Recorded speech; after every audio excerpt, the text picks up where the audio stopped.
The 4th of November 1942, east of Henderson Field, Guadalcanal. The jungle is wet enough to breathe. A Marine forward observer hunches behind a root wall while mortar fragments stitch the kunai grass. Beside him, Private First Class Chester Nez 21 Navajo cups a field handset against the sweat on his cheek. A TBY set hums on the mud, its antenna a black reed trembling with every concussion. Ready? The observer mutters, eyes on a map smeared with rain and red pencil. The ridge beyond just a low seam of trees and coral flickers with muzzle flash. The Japanese are moving again, edging toward the airfield the Marines fought weeks to keep. Nez touches the Pressel switch. What comes out of his mouth isn't plain English code groups or the cautious tempo of a cipher clerk. It's a River Dene Bazad, the Navajo language rolling in, clipped, sure syllables, unbroken by hesitation. The observer blinks. He can't translate a word. He doesn't have to. The artillery net back with the 11th Marines knows exactly who is speaking and what he's doing, translating fire missions into a code buried inside a language no enemy has ever mapped. A mile behind, in a grove where shattered coconut trunks lean like spears, a Marine battery chief with a crooked headset catches the burst.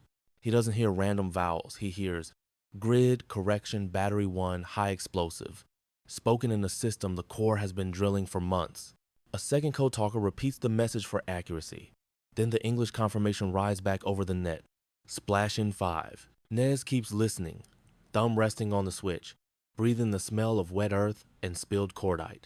Far over the water, night listeners on the Japanese signals post do what they always do, record and rewind. The tape hisses. An operator scratches kanji notes as voices weave in and out of static. English he can catch. Morse he can chase. But this is something else. A human voice moving too fast to be a clumsy word-by-word codebook cipher. It has cadence.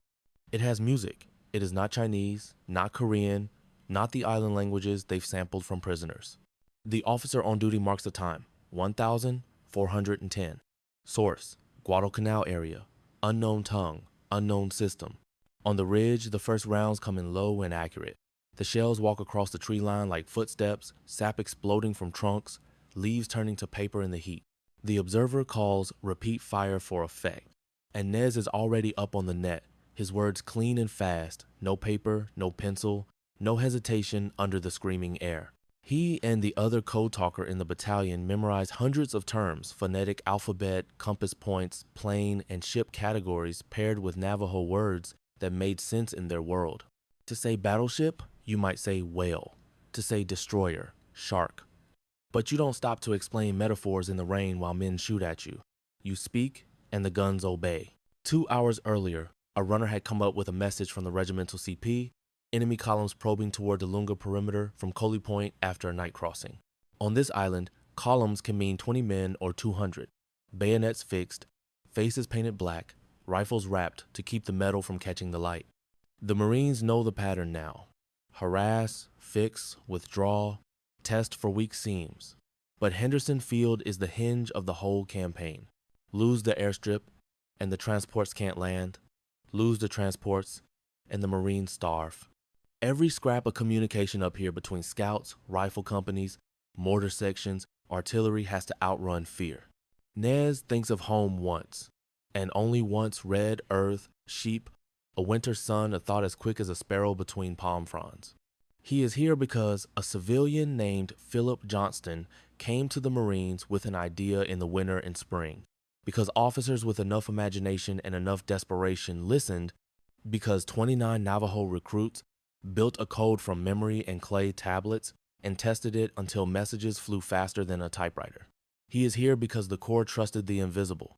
He is here because time matters more than any bullet. The battery chief calls for mission end.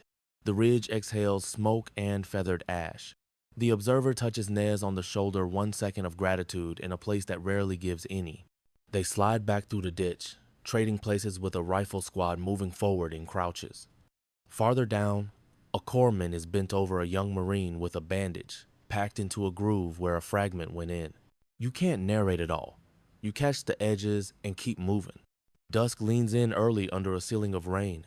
Out over Iron Bottom Sound, the holes of wrecks become darker silhouettes, like ancient fish sleeping with their mouths open. The radio traffic thins, and the night net coalesces. In a tent where lanterns glow through mosquito screens, a staff captain reviews situation reports. One catches his eye, a track of messages sent on the battalion net in under 20 seconds. Intelligible, complete, zero error. Not possible with a cipher wheel under fire, he thinks. Not possible with a codebook drenched in rain. But it happened. He marks it in the margin, Navajo.net performance exceptional. The word spreads in quiet ways across the division. In Tokyo, months from now, an analyst will pin another strip of tape to a board. Certain patterns repeat. A voice that is not English keeps tying itself to moments when Marines move with more precision artillery that drops faster, supplies that land where they should, assaults that synchronize. His superior frowns. Some variant of American Indian? He hazards, half a sneer, half a shrug. The analyst shakes his head. He has collected short samples and long. The tongue never betrays an obvious key. It is as if the Americans have trained singers to sing in a circle only they can see. On Guadalcanal, the rain lifts and the moon fractures on puddles. Nez rewinds a thin roll of tape with his thumb the way a boy fidgets with a marble. We'll go again, the observer tells him, folding the map to a new square. Nez nods. He revises nothing. The code isn't on paper. It is in his head, in the heads of his friends, in a lattice of meanings that belongs to a people who learn to survive where explanations come last. You, listening now, might reach for a secret key. The key is a voice and a memory that can't be bought. The ridge is quiet, but not safe. The jungle never stops making noise. It only changes the kind. The handset warms to his palm. He waits for the next call, the next coordinates, the next narrow minute in which speed is life and language is a weapon. The 7th of January, 1943, Camp Elliott near San Diego. The barracks smell like wool and brasso. A cold onshore wind rattles the sash windows as a new class files into a drafty classroom. 19 young Navajo men in fresh utilities, hair close cropped, boots creaking against the varnished floor. At the front, a green chalkboard is already scarred with phonetic pairs and hand-drawn compass roses. Corporal Johnny Manuelito, one of the original 29, taps a stick against the board. Again, he says, the word clipped, the tone patient. On the table sits a locked metal box, the only printed dictionary. A working list of terms that never leaves the room. The Corps treats it like explosives.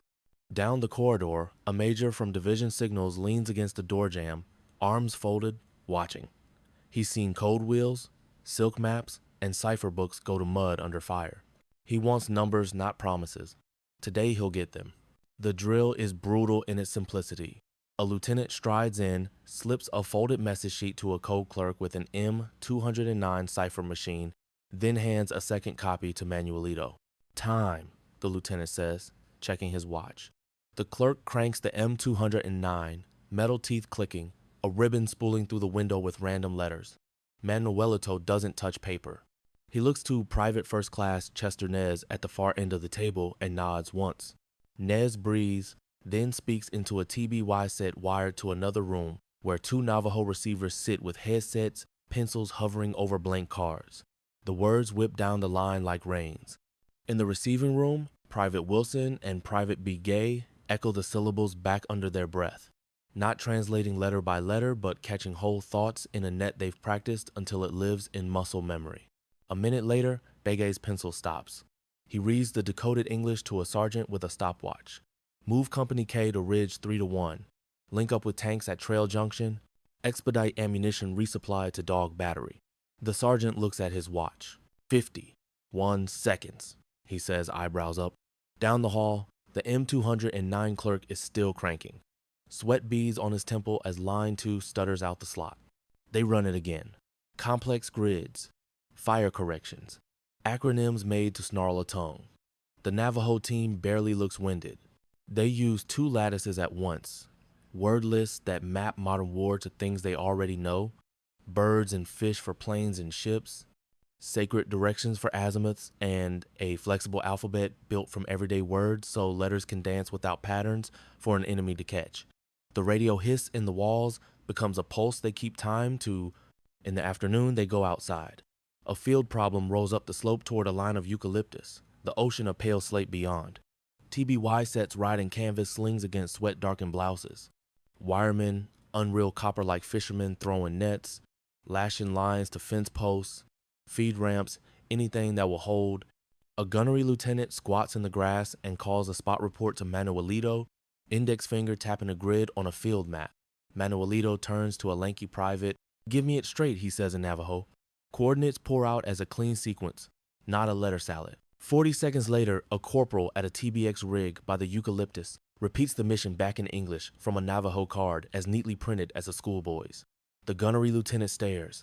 "Do that under fire," he says, half to himself. Orders come down fast after demonstrations like this. The pipeline widens. Recruiters go back to the mesas and arroyos of Arizona and New Mexico. Mothers wrap bread for sons who'll carry radios across coral. Chaplains learn enough Dene to bless men by name before they board troop ships. At night in the barracks, the new class murmurs in low voices, trading elastic synonyms the way boxers trade feints. There is laughter sometimes, quick and private, when an English staff officer tries out a word and lands on a syllable that means something unexpected. There is silence other times, when letters from the Solomons arrive with stains that are not coffee. They drill speed until it becomes a kind of mercy. No paper to lose, no book to burn, no wheel to jam. Just the net, sender and receiver, each holding a corner, pulling the line tight. They build out the vocabulary. 211 terms becomes more, pushing past 400 so that nothing in the battalion's life is left to clumsy circumlocution. Machine gun, mortar, patrol base, amphibian tractor. The words line up on chalk until chalk dust coats their knuckles. March 25, 1943. Noumea Harbor, New Caledonia. A Liberty ship squats heavy in the water, gray paint flaking in the Sunday. On deck, Code Talkers join riflemen at the rail for their first look at an island that smells of diesel, pineapple, and long war. The harbor is busy with craft that look like toys until you stand beside them. LCVPs with squared-off bows, tugs that can bully ships 10 times their size. A petty officer points. "You men are bound for the Russells." Then farther up, he says, "Make friends with your radio." His eyes drift to the antenna cases and the canvas covers on the TBX sets. "And don't drop that in the drink." The movement north is a hopscotch of coves and airstrips gouged out of jungle. Pavuvu, Russell Islands. The nets they built in the classroom stretch out over real distances, now regiment to battalion, battalion to company outposts cut into mangrove and palm. Messages find their way through rain curtains and under the slap of monsoon sheets. When contacts flare, Navajo voices thread between bursts of English and the steady formalities of traffic control, knitting units to artillery and to each other. On one rain-gloss evening, a captain of engineers crouches with a flashlight under his poncho and tells a young code talker what will happen at first light. LVTs nosing into a reef line, men wading against rivers of water and fire. "We can't lose the opening minutes to the book," the captain says, tapping the poncho's canvas. The code talker nods. He is not thinking in English anymore when the stakes rise. He is holding two frames in his head, one layered over the other, and when he speaks into the handset, it will sound like water on rock, rapid and natural, and it will carry men forward. Past the reef, the sea is black and warm. A night watch on a Japanese listening post turns the gain up and writes another note. Voices, rapid, unfamiliar again. The logbook begins to fill with times pinned to American movements, a pattern that refuses to give up its stitch. November 20, 1943. Betio Island, Tarawa Atoll. The lagoon boils with bow waves and tracers. LCVPs grind to a halt on the reef. Marines drop into chest, deep water and wade, rifles high, as machine gun cones stitch the surface into silver scars. LVTs claw past, engines howling, and nose into a wall of coconut logs and sand. Behind that rough seawall, a radio team drags a TBY set into the lee of a shattered bunker. PFC Nez's friend, another Navajo code talker out of the class at Camp Elliott, shakes water from the handset, checks the battery, and cups his body over the set as if it were a flame. A young lieutenant from the 2D Marine Division, map case jammed under his elbow, shouts over the noise. "We're off the line. Tanks are hung up at Red 2. Need smoke on the blockhouse." The code talker doesn't reach for a cipher wheel. He pinches the pretzel and the seawall becomes a sounding board for a fast, level voice. The words are Navajo. The meaning is a clean fire mission, the kind that moves men off a killing ground. 50 yards down the beach, a second code talker with a spare aerial repeats the transmission, echo check under fire. Far out beyond the surf, aboard a control boat writhing in the swells, a battalion TBX operator hears the Navajo net and calls back in English, clear and clipped. On the island's inland side, a 75mm pack howitzer section of the 10th Marines crouches in a scrape behind a length of pierced steel plank. The battery chief hears the English readback, glances at the elevation drum and says, "Make it smoke. 2 rounds. Battery. Fire for effect." The first shells fold open above the blockhouse like gray flowers. The second set lands across the embrasures, a curving curtain that turns gun ports into blind mouths. The lieutenant ducks, looks up, and grins, a quick flash that says, "We might live through this minute." "Again," he shouts. The code talker rides the net, and his partner a few yards away catches the traffic on a second set when the first one sputters and crackles with salt.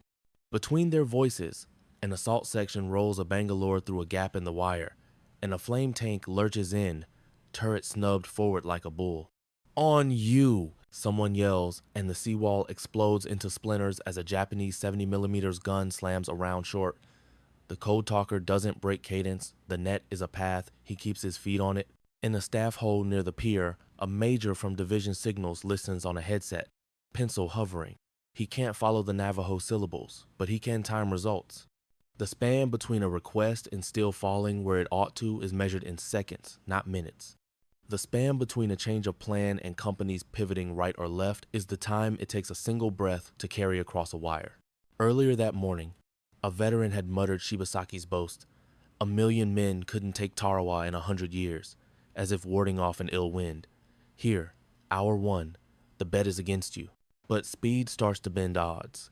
By midday, the beach is a chessboard of wrecked craft and bodies, of small triumphs and mistakes caught in coral teeth. A runner staggers in with a scrap of paper and a tobacco tin. The code talker puts the tin aside and sends the message in the only form that survives this kind of weather: memory. In the crush around him, voices are clipped, almost formal. Men in shock speak as if on parade. The wounded are very quiet or very loud. The radio's low hum steadies the scene like a note in a hymn. At 1,400, a recon corporal crawls back from a seawall notch and says, "Flat. Blockhouse still active. Need smoke deeper." The Navajo net threads the correction across 2 echelons through a regimental control team that's half buried in sand to the guns. Another curtain builds and leans inland. In that thin lee, Marines do impossible ordinary things. Bandage, reload, push forward 3 yards, 5, 10.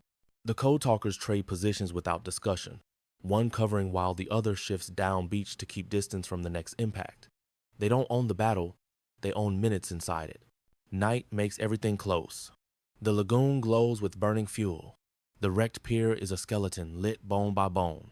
A hand squeezes the code talker's shoulder, the pressure of a man who has run out of words and found one that will do. On the net, checkpoints report consolidation in clipped English, and the Navajo voices shrink to low essential traffic, ammunition, water, litter teams. At 2,130, a whisper from a forward listening post, movement in the draw. The code talker sends it on a narrow file. Mortars lift and fall with the accuracy that looks like luck until you measure the timing. A counterattack breaks and pulls back into the dark. Hundreds of miles to the west, at Truk, a naval communications officer sketches arcs on a map with a pencil stump. His intercept operators have handed him 3 short runs from Tarawa, human voices that refuse to break into code groups. He marks them in red, a color reserved for mysteries that persist. "They are speaking in a tongue," he says to a staffer, not liking the admission. "Not English. It is not Chinese. It is not any island dialect we have samples for." The staffer shrugs. "Then it is a stunt." The officer shakes his head. "Stunts don't repeat with this precision." November 23. Badio is a ledger of costs, a strip of ground bought in names. The radios come up on the morning net with voices roughened by sand and smoke. In a corner of the map, the lieutenant writes 2 words, Navajo.net, next to the arrows that show the line the company held. He doesn't write praise. That isn't the habit here. He writes a fact about cause and effect that will survive the debrief. In the same hour, a supply coxswain noses a boat through the wrecks and hands out canteens like a priest with a chalice. The 15th of December 1943, Piva Forks, Bougainville, Northern Solomons. Rain drums on ponchos so hard, the sound becomes a wall. The 3D Marine Division is pushing slowly inland, slicing tracks out of jungle that tries to heal behind them. At night, the Japanese come probing, yelling, sometimes silent, and at dawn the jungle gives back spent shell cases and torn webbing as if it were merchandising war. In those crushes, when the perimeter buckles and snaps forward again, the Navajo net is the stretch in the fabric artillery at the elbow of a rifle platoon, resupply where it needs to be, a company 2 draws away, pivoting on a single word. The code talkers don't move faster than fear, they move faster than doubt. The difference is inches on a map and men on a roster. By the first week of January, the battalions at Bougainville have learned a trick that looks like theater and is only discipline. Quiet hours on the net, then sleep bursts of Navajo when it matters. On the other end, an enemy listener hears a silence, then a tempo he cannot learn. He will hear it again at Guam and Saipan, and the arc will begin to look like a road the Americans are building island by island, a road pitched from words. June 15, 1944, Saipan, Charan, Kanoa beaches. The sea looks like shattered glass. LVTs thump on the coral heads and claw-free and rooster, tails of spray. When the ramp drops, the air smells of cordite and crushed sugarcane. A radio man from the 23D Marines stumbles forward with an SCR-300 walkie-talkie banging his spine, the long whip antenna lashing his helmet. 2 men fold around him, one on security, one on the handset. Private First Class Joe Hosteen, Diné, boots full of water, dog tags tapping like coins against his chest. The first words out of his mouth are not English. They are quick, precise Navajo grid, correction, smoke on the terrace above the beach to a battalion TBX set ashore behind them, and farther out, to the 14th Marines gun line digging in among breadfruit stumps. The hillside answers 75 seconds and 105 seconds cough from under camouflage nets, and smoke flowers where Japanese machine guns have been pinning men to wet sand. Again, the company commander barks, tugging Holstein's sleeve. Walk it left. Holstein is already on the net, the syllables tight and even, his partner 50 yards down repeating the call in case one set drowns in salt. Between their voices, Marines lurch forward behind LVT. A -4 seconds whose short 75mm turrets kick and ring. A tank from the 4th Tank Battalion groans onto the beach, throws track for a heartbeat, then grips and climbs into a rail-cut avenue of fire. All along red and green beaches, the difference between pinned and moving is seconds, and those seconds ride on a language that can cross this noise. Upslope toward a ridge, the maps call Hill 500, and the men call things they won't put in letters home. The ground tightens into ravines and coral seams that swallow platoons whole. The 2D Marine Division fights west and north. The 4th fights north and east. The Army's 27th Division holds the hinge. When the lead company veers into a defile north of Charan Kanoa, the Japanese counter with a crackling rush, Type 95 tanks slewing around a bend, infantry shouting, bayonets bright. An artillery forward observer drops low behind a coral lip and spits a correction in English. Hosteen translates it in the half beat it takes a breath to leave his throat. The Navajo.net carries the call straight, no cipher wheel, no pasteboard codebook back to the guns.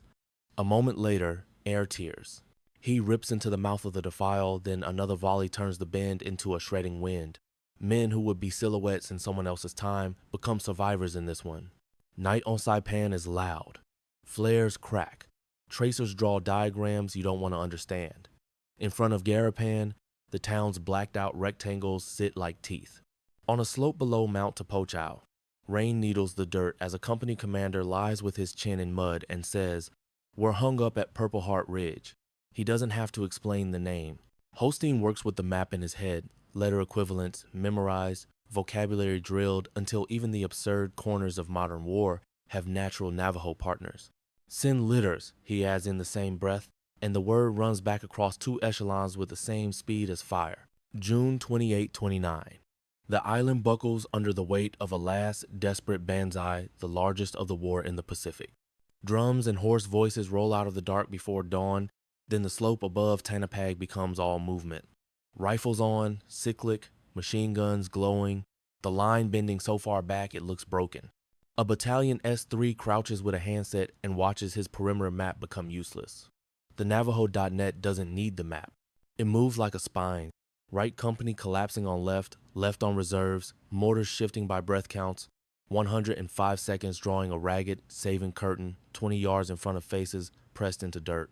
Later, when the tracers stop writing their fast foreign alphabet in the air, the survivors will speak softly of timing. They will not say code. They will say, it got there when we needed it. The 21st of July, 1944. Guamasan Beachhead. The reef has claws. LCVPs grind, reverse, lurch, and Marines spill into water up to their chests. Inland, two long hills, Asan Ridge and Bunchu Ridge, look down like judges. A Navajo Code Talker in the 3D Marine Division kneels behind a splintered log handset under his helmet brim to keep the rain out. An engineer captain yells, "We need the dozers forward, understand? The causeway's choking." The Code Talker sends it as Navajo, the syllables skipping across a battalion relay around a tangle where a wire team is trying to reconnect a severed EE8 line and into a logistics net already overloaded with requests. 30 minutes later, an eternity that would have been half a day without the intact voice net, two bulldozers clatter through with their blades up, and the jam at the beach melts enough for ammo and water to climb the hill. On a rope peninsula, the 1st Provisional Marine Brigade nails itself to the ground and pushes the hinge shut. The Code Talkers are there too, moving in the shadow of men with satchel charges and flamethrowers. Shark still means destroyer. Whale still means battleship. Now those words call naval gunfire in patterns that make room for squads to move without turning into silhouettes. Out in the roadstead, battleships that took torpedoes at Pearl Harbor, Tennessee, California, throw their weight across the island like men who've healed with scars. Far to the north, in Tokyo, a naval communications officer rubs at a sleep line under his eye and pins 2 fresh intercepts to a board already layered in tape. The samples from the Marianas have a signature he has learned to hate. Rapid human speech with internal consistency, and no cipher tells, no repeats that matter, no cribs to pry at. "It is a tongue," he says again, and the lieutenant across from him frowns as if smells something off. "Then learn it," the lieutenant says, as if Will were a pry bar. The officer closes his notebook. He has written the same order in neat characters 3 times this month. He has no place to send it that will fulfill it. The 10th of August, 1944. Tinian. The runways are sugar white scars. The Navy Seabees have already begun to measure places where bombers the size of small houses will land and lift. A Code Talker sits with his back against a stack of pure steel planking and reads a scrap of paper for the first time in days. A letter from New Mexico, handwriting like a river braid. He folds the paper and slides it inside his shirt. Across the field, a jeep coughs to life. The net crackles. A voice he knows asks for a quick patch to a platoon in the cane. He keys the handset and answers in Navajo, the sounds of a homeland stitching an island that will change the shape of the war. On Saipan, on Guam, on Tinian. The pattern hardens into doctrine. 1 or 2 Code Talkers at every company CP, more at battalion, a pair at regiment, redundancy as religion. Radios change to clunky. TBY gives way to the cleaner SCR 300. Antenna shift. Batteries die and are resurrected by men who can make a path out of nothing but the principle holds. Speed is mercy. Security is speed that lives long enough to matter. Dusk at Asan smells like wet earth and diesel. A corpsman's hands tremble as he tapes a bandage. He breathes out through his nose until the tremor quits. The Navajo.net goes quiet for a minute, then bursts alive when a patrol on the slope touches a live wire.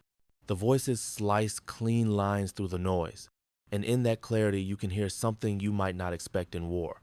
Trust widening into room to move. The 19th of February, 1945. Green Beach, below Mount Suribachi, Iwo Jima. The surf heaves, the ramp slams, and the world tilts forward into ash.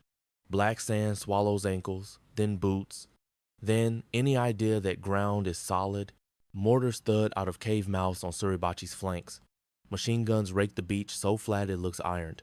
An SCR 300 bangs against a Marine's spine as he belly crawls to a sliver of cover beside a busted Amtrak. A Code Talker drops next to him, young, lean face, smeared with volcanic grit, and pulls the handset under the brim of his helmet. He doesn't look up at the tracers combing the air. He presses the switch and unleashes a ribbon of Navajo. Quick, exact. A tone threaded from months of drills and earlier islands. 10 yards away, another radio cough salt. Red and yellow beaches are howling. The 4th and 5th Marine Divisions are clawing for any bite of the terrace above the strand. The first message is for smoke, lay it thick across the mouths of 2 embrasures halfway up Suribachi spur. The syllables fly, bounce off a battalion relay tucked under a drift of sandbags, and jump to the 13th Marines gun line, where 75 seconds and 105 seconds crouch under camouflage nets cut from landing mats and hope. On the way comes the English readback, clipped and calm. 30 seconds later, smoke opens like gray umbrellas against rock, and a platoon rises out of the sand and scrambles 3 body lengths that, today, count as a mile. A lieutenant crawls in, eyes wide, in a face that won't blink. We're split, green and red are crossed up, tanks bog, wire everywhere. I need litters, I need Bangalore, and I need that cave on the right shut. The code talker nods once. There's no time for ceremony, no time to spell. The vocabulary, the original 29 shaped, is elastic and total. Planes, ships, calibers, directions, letters that can be spun on the fly. He sends 3 messages in a single breath's span supplies. Obstacles. Fire each to a different net, each echoed by his paired partner down beach in case this set drowns in spray. The radio hum feels like a nerve. He rides it. By 1,000, the sand is a carpet of tangled lines and men who won't move again. Of living Marines who look made of the island itself black, from eyelids to boot soles. The net tightens, Suribachi throws more weight, and farther north toward Blue Beach, ravines fold around the 4th Division like a closing hand. In a shallow scrape behind a sand hummock, a forward observer and a code talker work in a duet they built without ever speaking of it. The observer's gloved finger taps a map. The code talker translates the tap into a Navajo call that flows without punctuation. The gun line answers. Steel arrives. Men get 30 seconds to stand and trade sand for rock. Back in a makeshift cave, CP shored with driftwood and smelling of clay, sweat, and the battery acid tang of too many radios, Major Howard Connor, 5th Marine Division signal officer, has his sleeves rolled to the elbow and a headset pressed so hard to his ear, the foam will leave a welt. He tracks a stack of message pads, glances at the clocks, and shakes his head once in disbelief that looks too tired to be called wonder. In the first 48 hours, 6 Navajo Code Talkers working his nets will send and receive hundreds upon hundreds of messages, fire missions, casualty tallies, unit shifts, supply routes without a single error he needs to correct.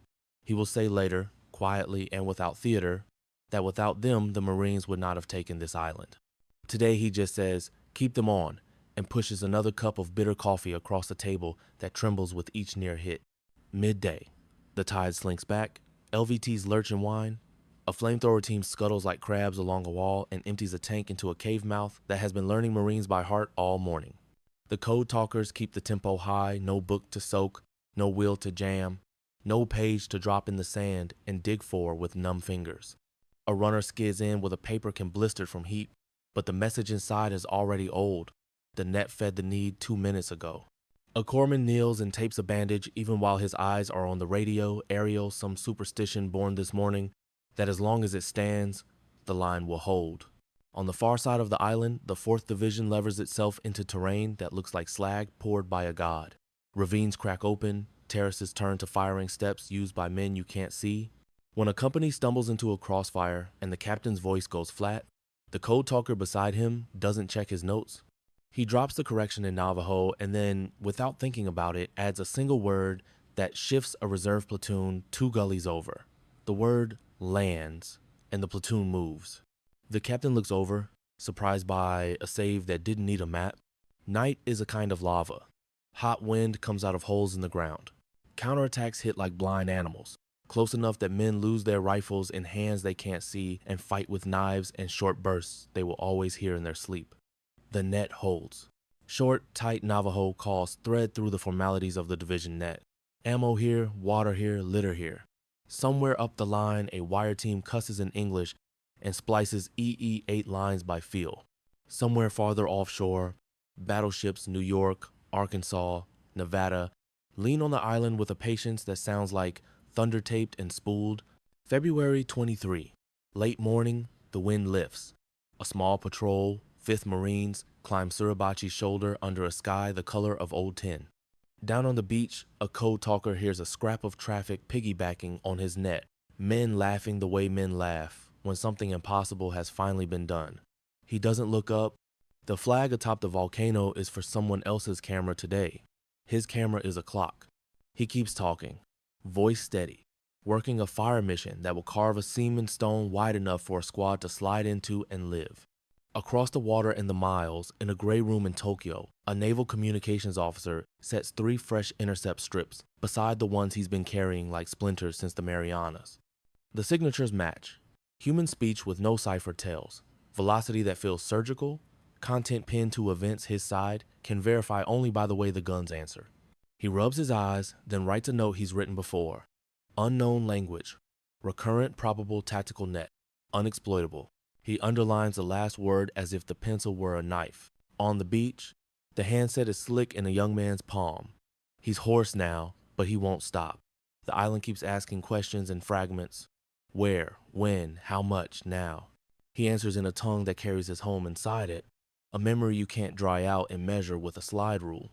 On this day, on this sand that eats strength and names with equal appetite, speed and secrecy aren't abstractions. They are the difference between a body and a man who gets up. Il 1 aprile 1945. Hagushi Beaches, Okinawa. The sea is a slate hammered flat by landing craft.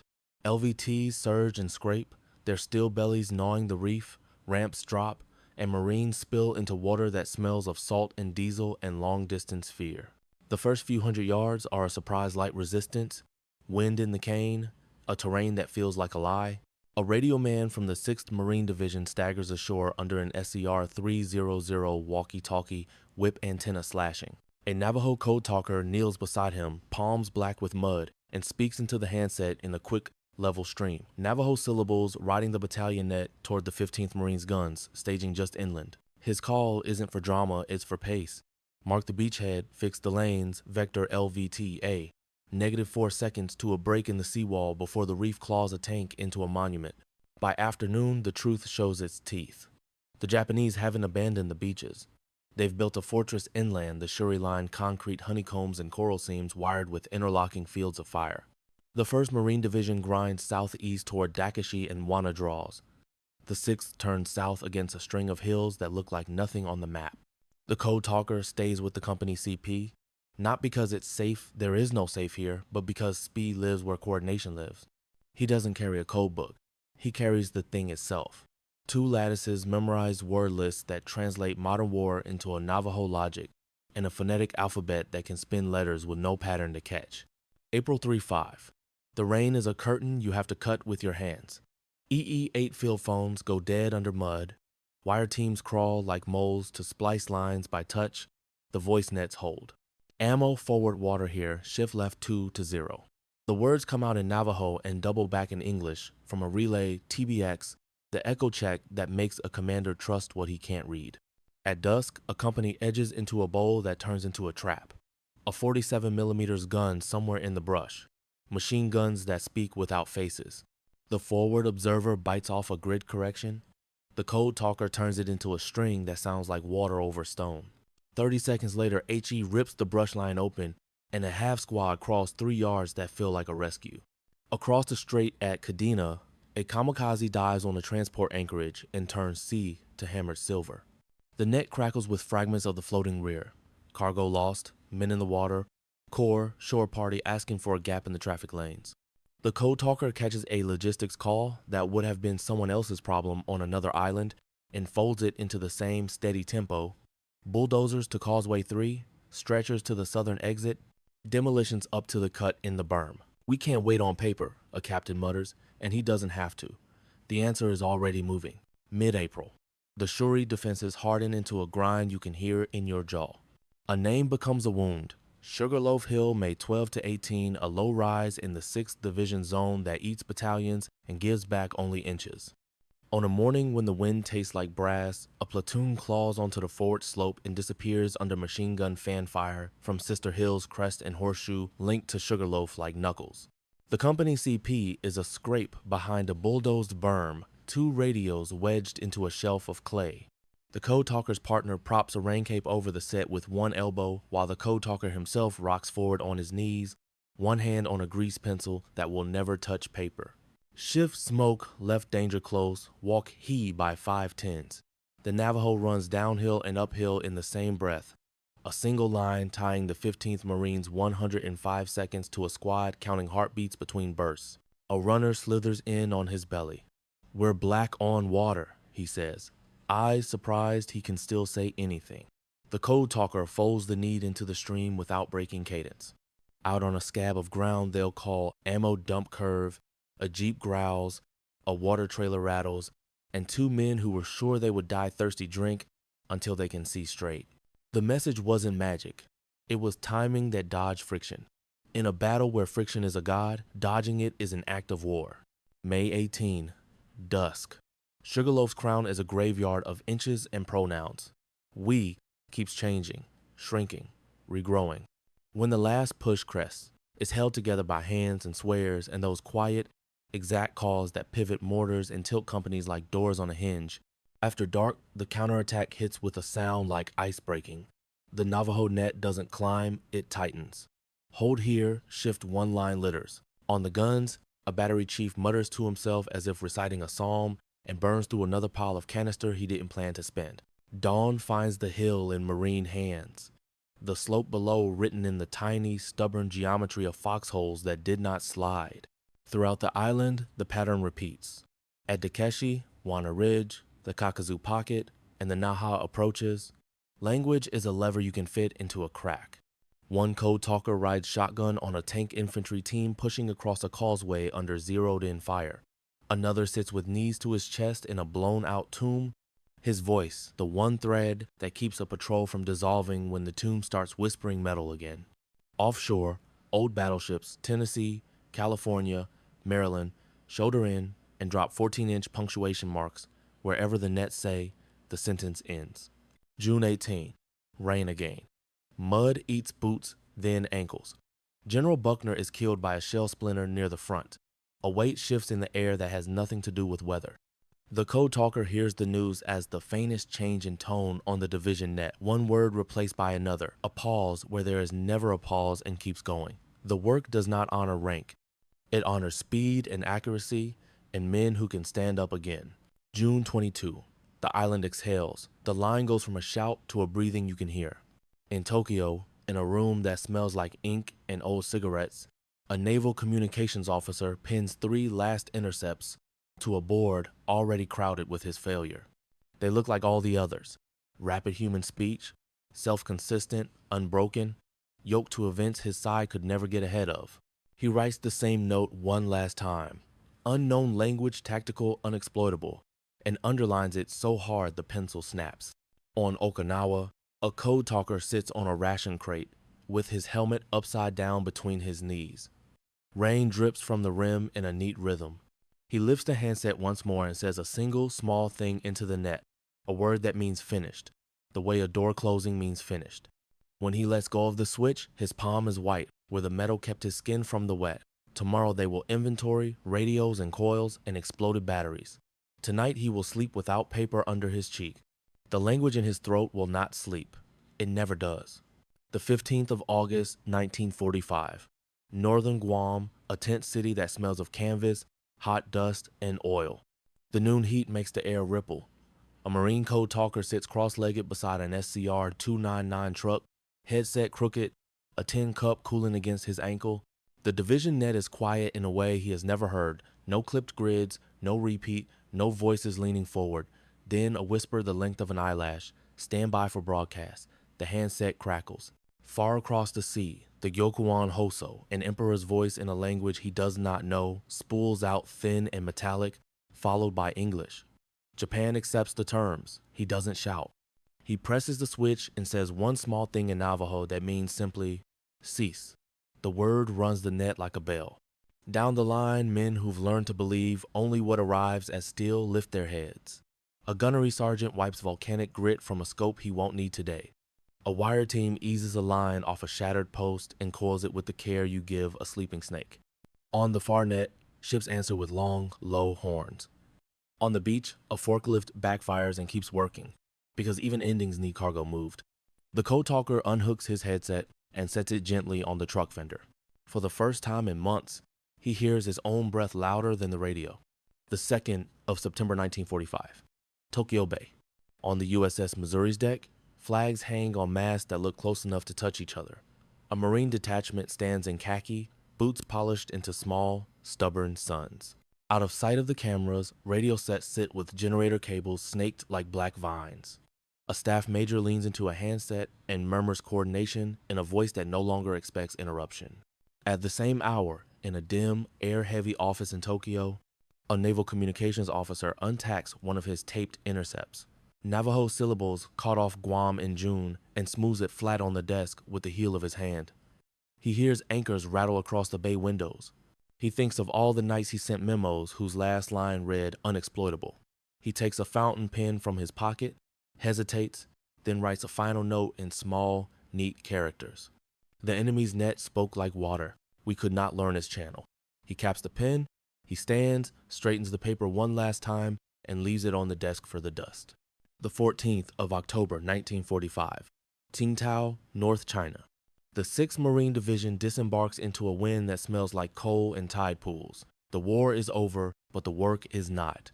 A convoy of trucks noses through narrow streets, tarps flapping. In the back of the lead truck, a code talker rides on ammo boxes, radio in his lap, speaking calm Navajo to a battalion relay 3 blocks behind. The words are different now, roads, checkpoints, curfews, but the tempo is the same. He looks up and sees a Japanese signal shack with its shutters blown off, papers washed pale by salt wind. A young soldier stands in the doorway, afraid of nothing now, only curious. The code talker inclines his head. The soldier nods back. 2 men who have been listening to each other for years, finally close enough to hear the same goal. February 1946. San Diego discharge line. A pen scratches across forms.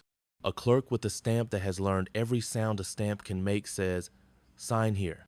The code talker signs, collects the pay he stopped counting by months ago, and steps outside into a light so clean it feels like a new kind of rain.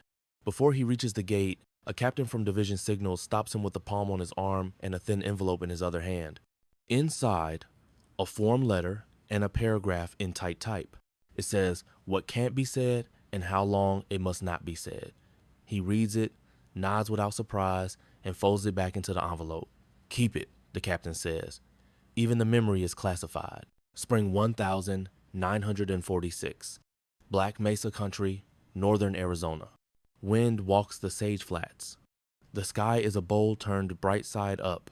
He steps off a bus into dust that smells of sun and sheep. His mother's hands tremble when they find his shoulders.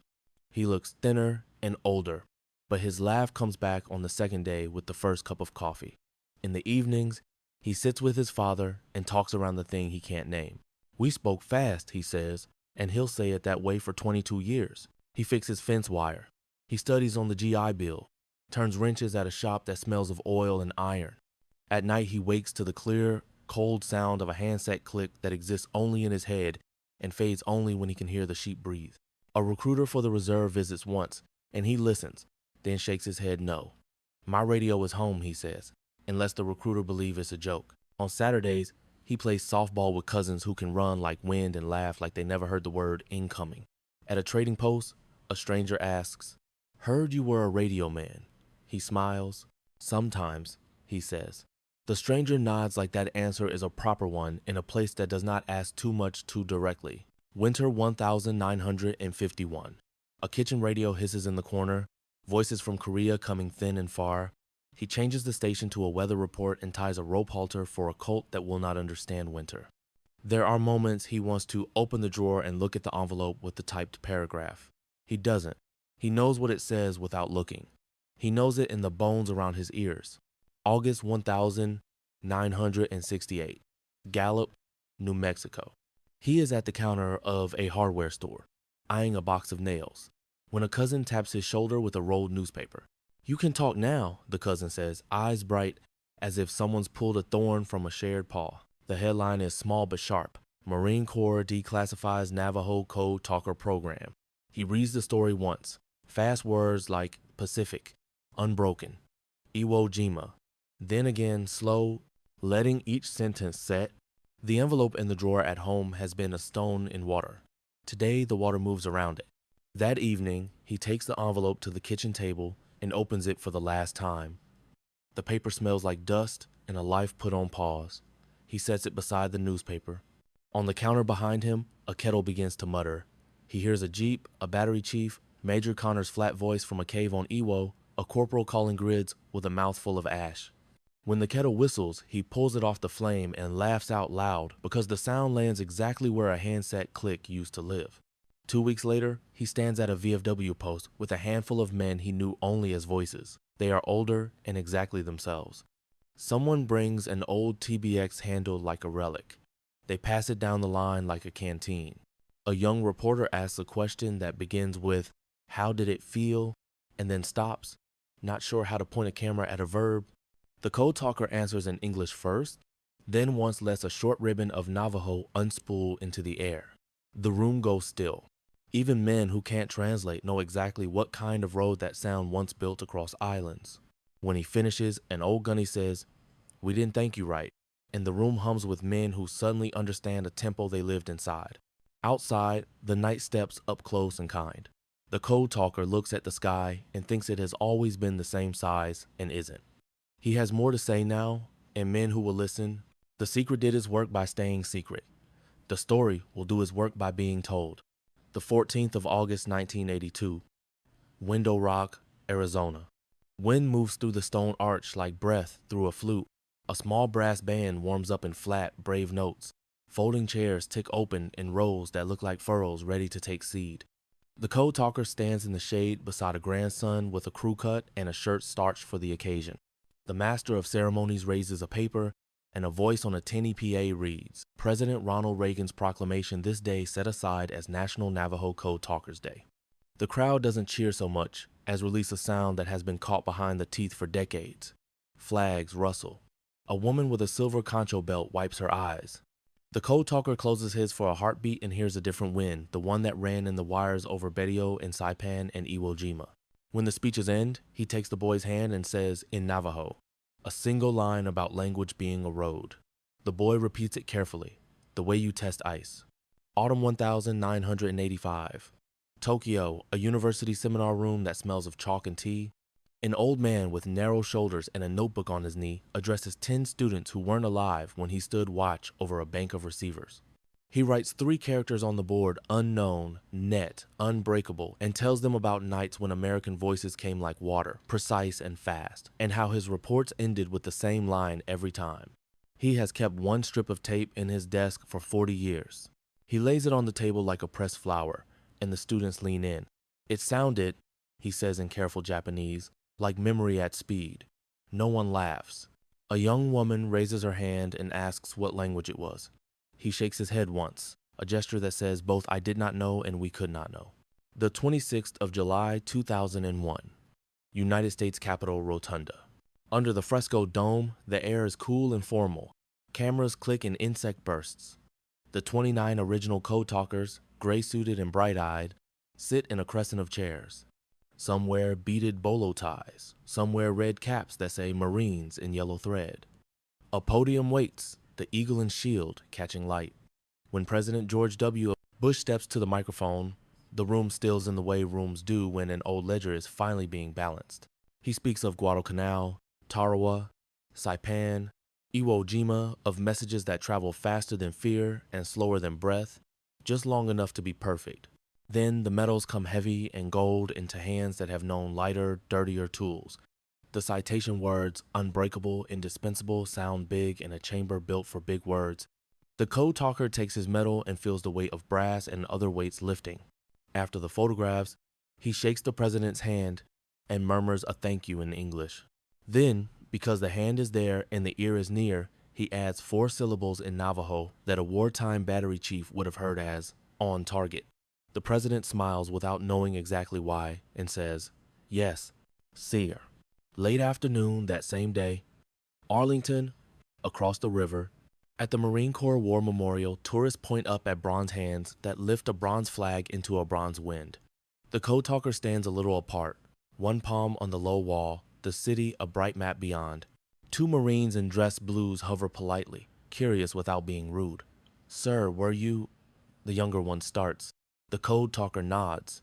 "Yes." The Marine glances at the metal ribbon and the small circular pin that marks the day's ceremony.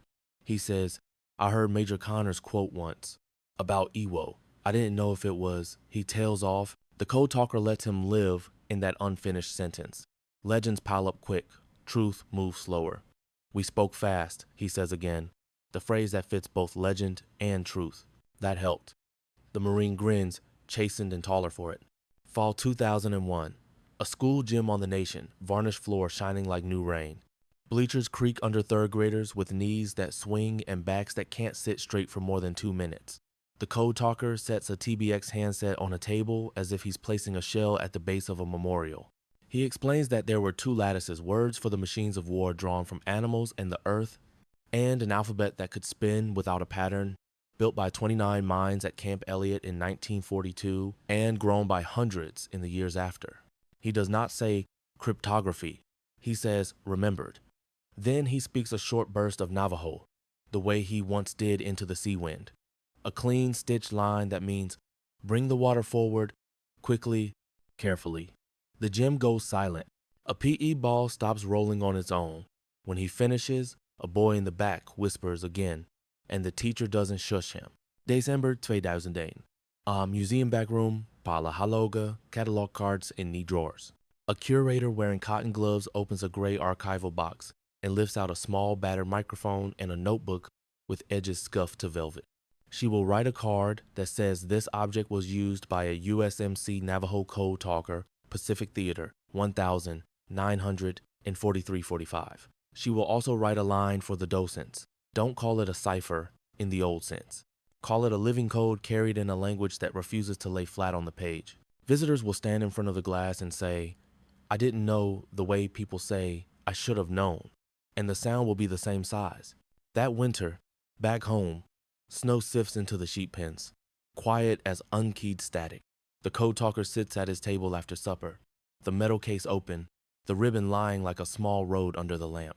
He touches the edge once, then puts it back in the box and slides the box into the drawer where an envelope used to be. On the wall, a photo from the rotunda smiles down. A semicircle of men leaning toward each other in the way squads do when the world around them is too big. The radio is off. The room hums anyway, a low net that never really dies. When he steps outside, the stars ring like frost. He says a short prayer for men whose names live now in stone, and in the way his grandson repeats syllables with his careful mouth. Across an ocean and 3 decades, an old Japanese officer closes his notebook for the last time and sleeps without seeing waves of paper he couldn't turn into sense. 2 men who never met hear the same thing on different nights, the sound a secret makes when it has done its work and can rest. The 30th of May 2006, Triangle, Virginia National Museum of the Marine Corps. The atrium's glass prow throws a white sail of light across polished floor. A boy in a red polo tugs his grandfather toward a case where a green radio squats on felt, its handset tethered like a black fish. The placard says SCR 300. Beside it, a battered microphone and a laminated page with a few Navajo words, ant, bear, cat, English letters penciled after each.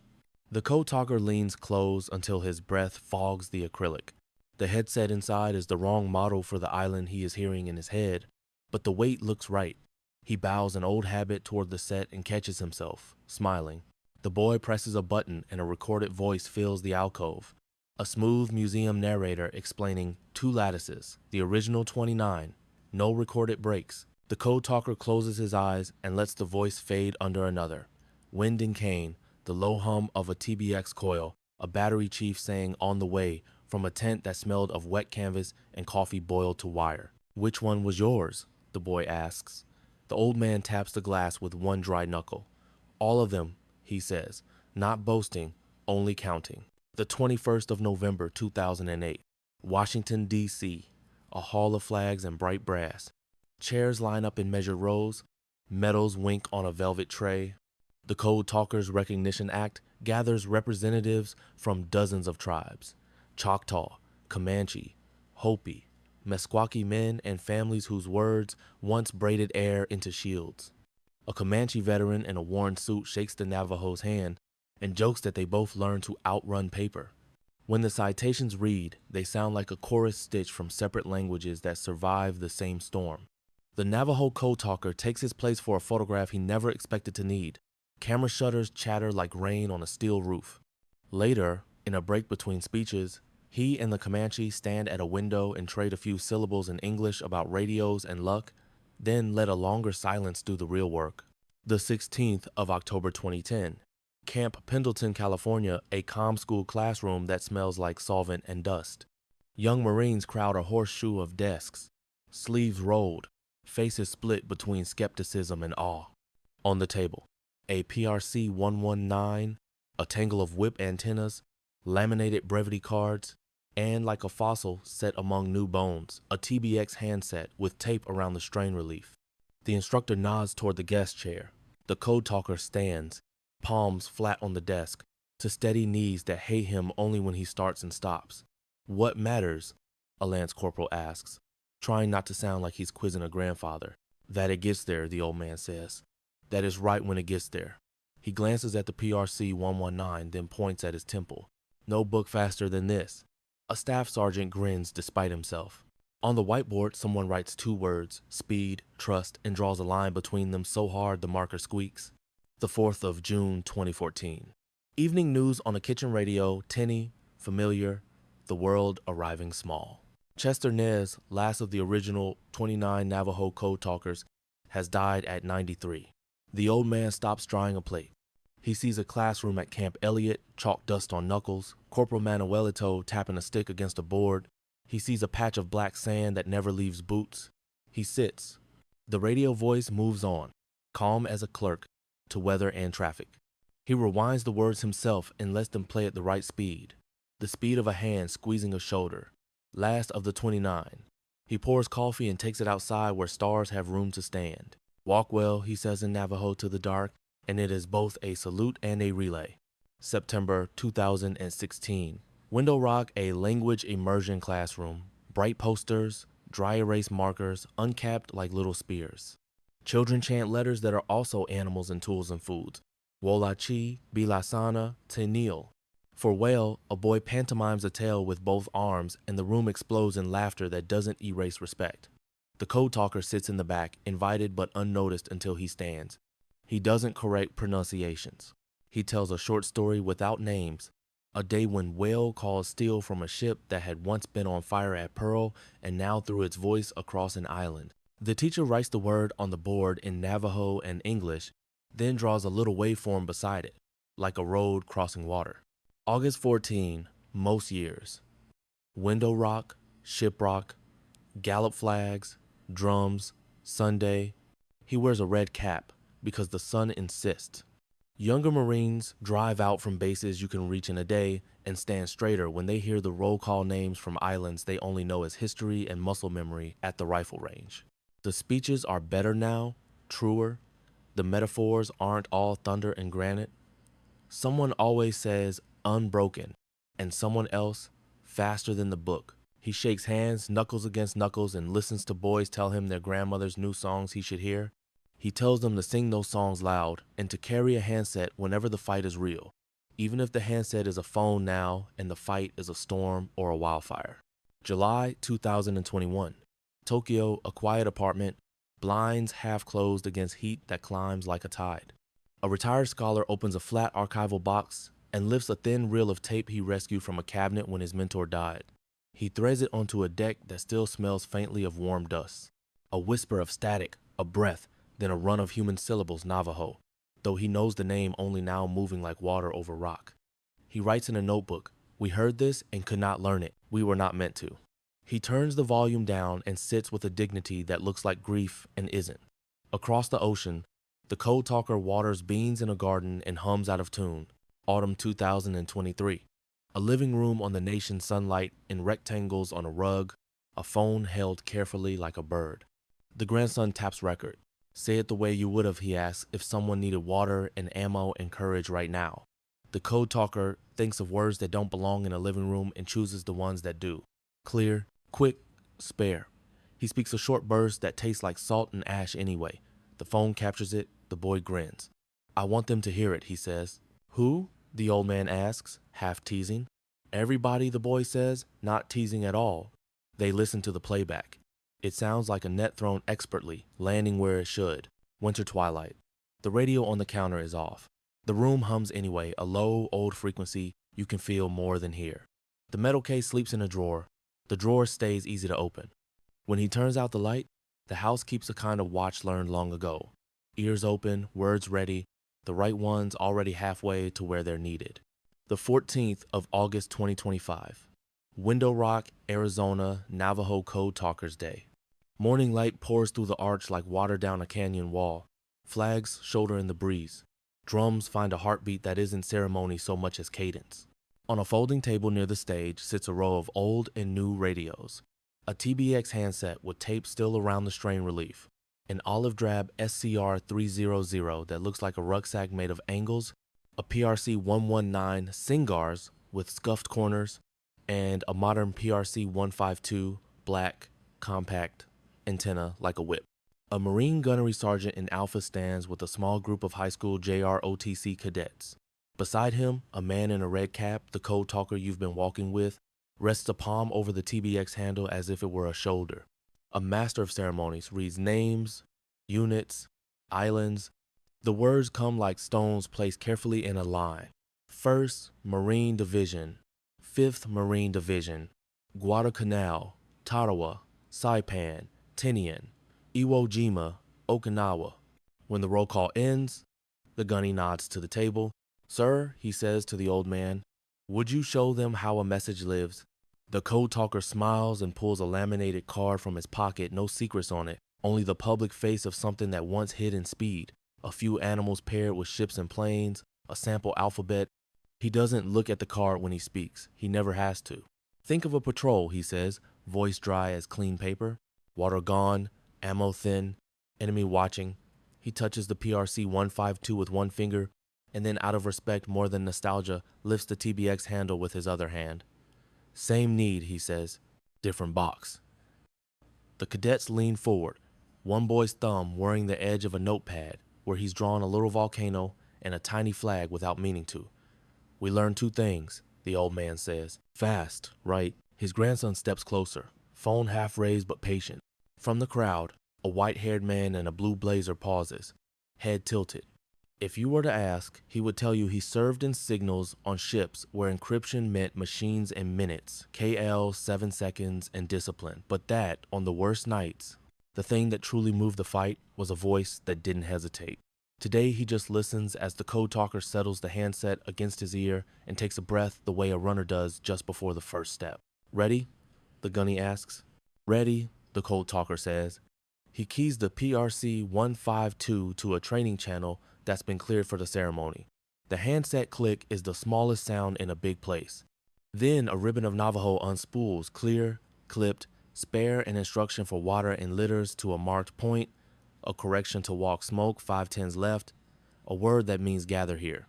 There is nothing classified in it, not today. What's private is timing, the beat between intention and action, the span in which fear has no place to sit down. The crowd goes still in that particular way you only see when language is working at speed.